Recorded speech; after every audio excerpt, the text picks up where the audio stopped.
जी, तो आज की इस लेक्चर में हम दाल से शुरू होने वाले जो अल्फाज हैं उनको लिखने की प्रैक्टिस करेंगे। तो सबसे पहले हम लिखेंगे दरवेश,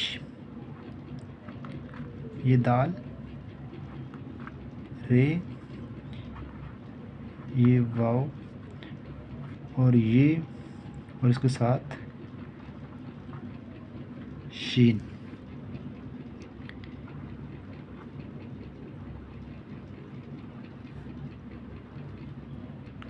ये हो गया दरवेश।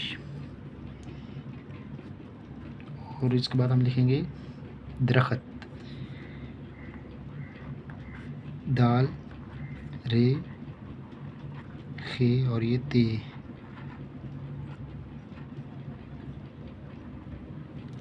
दरख्त। इसके बाद जो है वो हम लिखेंगे दामन,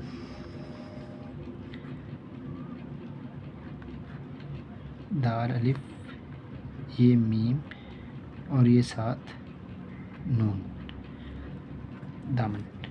और इसके साथ लिखेंगे हम दायम, दाल अलिफ, छोटी हमज़ा और ये साथ मीम। और इसके साथ हम लिखेंगे दरख्शां, दाल, रे, खे,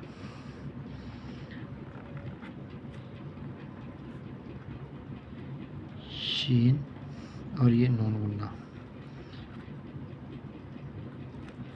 दरख्शां।